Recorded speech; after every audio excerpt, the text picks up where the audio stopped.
अस्सलाम वालेकुम रहमतुल्लाहि व बरकातहू। कैसे हैं आप सब? उम्मीद करती हूँ खैर वाफियत के साथ होंगे। आज मज़ेदार सी रवा की फलियाँ और कीमे की रेसिपी लेकर आई हूँ, तो चलें इस रेसिपी को शुरू करते हैं। बिस्मिल्लाहिर्रहमानिर्रहीम। रवा की फलियाँ बनाने के लिए मैंने प्याज ले लिए हैं 2 मीडियम साइज़ के, और इन्हें चॉपर में डाल के मैंने चॉप कर लिया है। आपको बड़ा सुन के अजीब लग रहा होगा क्योंकि इस वक्त रवा की फलियों का सीज़न बिल्कुल नहीं है, और ये मुझे गिफ्ट आया है। मेरी बहन ने पाकिस्तान से इसको मुझे भेजा है क्योंकि सऊदी अरब में रवा की फलियाँ नहीं मिलती, तो मुझे मेरी बहन ने भेजी है। उस बेचारी ने साफ़ करके अच्छे तरीके से और उसको धो के और फिर फ्रीज़ कर दिया था। और जब कोई हाजी आता जाता है तो मेरी बहन इस तरीके से मुझे कभी फालसे तो कभी रवा की फलियाँ और कभी मैंगो का पल्प निकाल के भेज देती है। अल्लाह ताला उन हाथों को सलामत रखे जो परदेश बैठे हुए लोगों का एहसास करते हैं। मैं कहती हूँ कि जब हम छोटे होते हैं, हमारी माएँ जवान होती हैं, तो माएँ इस चीज़ का ध्यान रखती हैं, और फिर जब माएँ बूढ़ी हो जाती हैं तो जो घर की बेटियाँ होती हैं, बहनें होती हैं, वो भी माँ का रूप ले लेती हैं। तो मेरी बहन ने मुझे रवा की फलियाँ भेजी पाकिस्तान से, और मुझे इतना मज़ा आया है। मैंने इसको कम से कम 22-23 साल के बाद खा रही हूँ। ऐसा नहीं कि मैं पाकिस्तान नहीं गई, ऐसा नहीं कि कोई आया नहीं है।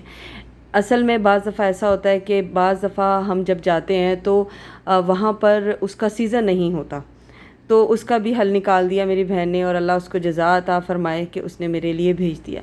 चलें अब रेसिपी की तरफ आते हैं। सबसे पहले मैंने प्याज लिए, उनको हल्का सा ट्रांसपेरेंट किया, सिर्फ उसकी स्मेल ख़त्म की, थोड़ा सा उसने ज़रा कलर टर्न किया, तो उसके बीच में जब मैंने प्याज डाले थे साथ ही सफ़ेद ज़ीरा डाल दिया, ताकि सफ़ेद ज़ीरा और जो प्याज हैं वो अच्छे तरीके से गोल्डन हो जाए, उसमें खुशबू आ जाए ज़ीरे की। और फिर वो जब उसने कलर थोड़ा सा चेंज किया, खुशबू बदल गई, तो मैंने कीमा डाल दिया।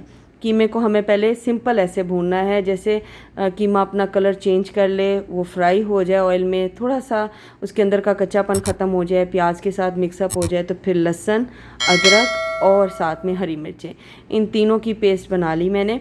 जो लहसुन है उसकी क्वांटिटी मैंने ज़्यादा रखी है, यानी पूरी पोथी आप ले लें, और अदरक का भी बड़ा सा टुकड़ा ले लिया था मैंने, यानी समझें वो तकरीबन 2-2 टेबलस्पून आपके निकलें। और हरी मिर्चें भी अच्छी लें क्योंकि इसकी क्वांटिटी ज़्यादा है कीमे की। ये तकरीबन किलो 1.5 किलो कीमा है, तो आप उस अपने घर के उसके मुताबिक चीज़ों को एडजस्ट कर सकते हैं, कम या ज़्यादा कर सकते हैं। अच्छा, इसके बाद मैंने इसके बीच में ये डाल के इसको अच्छे तरीके से मैंने भूना है जब तक लहसुन, अदरक, हरी मिर्चें, सफ़ेद ज़ीरा, प्याज ये इसके साथ मिक्स नहीं हो जाते, ये भुन नहीं जाता। हमें बेसिकली प्याज और लहसुन अदरक में कीमे को भूनना है, हमें इतना इसको भूनना है जब तक ये अपना कलर चेंज नहीं कर देता, इसके अंदर से कच्चापन ख़त्म नहीं हो जाता, और हम इसको भूनते जाएंगे। देखें इसका कलर बिल्कुल चेंज हो गया। उसके बाद मैंने इसके बीच में मसाले डाले हैं, नमक, मिर्च और हल्दी डाली है। इसके अलावा मैंने इसमें कोई फालतू चीज़ नहीं डाली। आप अपने टेस्ट के अकॉर्डिंग नमक मिर्च कम या ज़्यादा कर सकते हैं। मैंने 1 टेबल स्पून इसमें डाला था, 1/2 टेबल स्पून नमक का डाला है, और 1 टेबल स्पून भर के मिर्ची का डाला है, ताकि जो ये ज़रा करारा चटपटा अच्छा लगता है। बाज़ लोग गोश्त में बनाते हैं इसको, हमारी वालदा अल्लाह ताला सलामत रखे वो गोश्त में बनाती हैं इसको, और गोश्त में बड़ा मज़ा आता है। बहन भी मेरी बनाती हैं।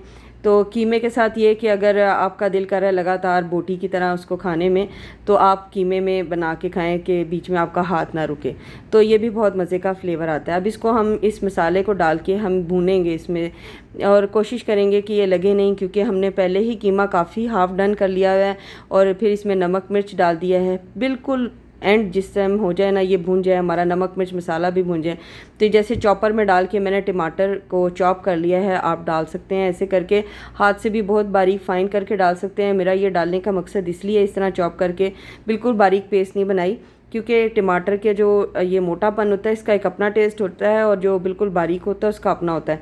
प्यूरी भी आप शामिल कर सकते हैं। तो इसके बाद हम इस टमाटर को डाल के इसको हम भूनेंगे, और थोड़ी देर के लिए लिड लगा देंगे 5-1 मिनट के लिए, ताकि हमारा टमाटर जो डाला है हमने वो सॉफ्ट हो जाए, कीमे के साथ मिक्सअप हो जाए, उसके फ्लेवर सारे आ जाएँ, और बार बार हम इसमें चम्मच चलाते रहेंगे। अब इसके जब हमें लगे हमारा कीमा भुन गया है टमाटर के साथ, हम इसको अच्छे तरीके से भुनेंगे, और फिर उसके बाद हम इसके बीच में फलियां ऐड करेंगे। ये बड़ी ही मज़े की बन के तैयार होती हैं। पाकिस्तान में रहने वाले, इंडिया में रहने वालों को तो ये माशाल्लाह सीज़न टू सीज़न अवेलेबल होती है और वो बना लेते हैं। तो मैंने इसको आउट ऑफ सीज़न बनाया, तो मेरे लिए एक ये बड़ा यूनिक और मज़ेदार सा कॉम्बिनेशन था, तो मैंने सोचा आपके साथ इसको शेयर करूं। उसके बाद मैंने घर में ये मसाला सा पीस के रखा होता है सूखे धनिए वाला, इसमें 2-4 चीज़ें और डाल के, तो वो मैंने इसके बीच में डाल दिया। साथ ही गरम मसाला डाल दिया, ताकि जो टमाटर का कच्चापन है वो गरम मसाले से और इस मसाले से कवर हो जाएगा। और फिर इसको हम दोबारा से भूनेंगे, तब तक भूनेंगे जब तक इसके ऊपर हल्की सी लाली नहीं आ जाती, यानी तकरीबन हमें इसको पूरा डन करना है।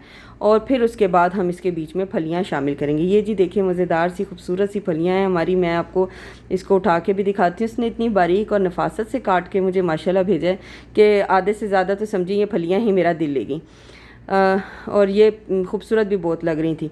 अच्छा, क्योंकि ये फ्रीज़ हुई हुई थी, तो अब मैंने इसको हकीकत बताऊँ तो मैंने फ़र्स्ट टाइम इसको बनाया है, तो बनी हुई खाई बहुत दफ़ा है। तो ये मैंने फिर अपनी बहन को इसी वक्त फ़ोन किया और पूछा कि मुझे बताओ कि ये गलेगी कितनी देर में, क्योंकि मुझे इसका आइडिया नहीं था कि कितनी देर लगा के गलेगी और कितनी देर इसको दम पे रखना है, तो क्योंकि फ्रीज़ हुई हुई हैं। तो खैर मुझे फिर पता चला कि इतना ज़्यादा देर नहीं लगती इसको, ज़्यादा से ज़्यादा ये 15-20 मिनट में बड़ी अच्छे से नरम पड़ जाएंगी। और इसको खा के मुझे इतना मज़ा आया। चपाती के साथ आप इसको खाएं, जो लोग चावल को पसंद करते हैं, राइस लवर हैं, वो राइस के साथ खाएं, पराठे के साथ तो मज़ा ही आ जाएगा। तो आप इसको अपने घर में ज़रूर ट्राई कीजिएगा। उम्मीद करती हूँ मेरी रेसिपी पसंद आई होगी। लाइक शेयर सब्सक्राइब करना मत भूलें। टिकटॉक और इंस्टाग्राम पे भी फॉलो करना मत भूलें। और यहाँ मक्के में खूब बारिश हो रही है, आपको पीछे से आवाज़ भी आ रही होगी, बिजली चमक रही है बहुत ज़्यादा। पिछले 1 हफ़्ते से मक्का में ऐसे बारिश हो रही है, मदीना शरीफ में, कि अल्लाह ताला से दुआ करते हैं कि अल्लाह ताला हम सब की हिफाजत फरमाए और इस बारिश को रहमत वाला बना दे, आजमाइश वाला ना बनाए। हम सब के लिए आसानियाँ हों, खैर बरकत वाली ये बारिश हो हम सब के लिए। बीमारियां हमारी जिस्मों से अल्लाह ताला दूर कर दे और हम सब की अल्लाह ताला हिफाजत फरमाए। आमीन सुम्मा आमीन। ये जिसकी फ़ाइनल लुक है, मैं आपको इसको प्लेट में भी शिफ्ट करके दिखाती हूँ। उम्मीद करती हूँ आपको मेरी रेसिपी पसंद आई होगी। अपनी दुआओं में मुझे, मेरी फैमिली और मेरे वालिदैन को याद रखें। अपना ख्याल रखें, अपने प्यारों का ख्याल रखें। और प्याज के साथ, हरे धनिए के साथ, अदरक के साथ इसको गार्निश करें और ट्राई करें और मुझे कमेंट बॉक्स में बताएं कि आपको मेरी रेसिपी कैसी लगी। कभी देर सवेर हो जाए तो समझ जाया करें कि आजकल मौसम ख़राब है और वायरल चल रहा है, तो अल्लाह ताला हम सब की हिफाजत फरमाए। वीडियो के देर सवेर हो जाए तो माज़रत चाहती हूँ। इंशाल्लाह ताला नेक्स्ट वीडियो लेकर बहुत जल्दी आऊँगी और अपनी दुआओं में याद रखिएगा। जज़ाकल्लाह खैर। अल्लाह हाफिज़।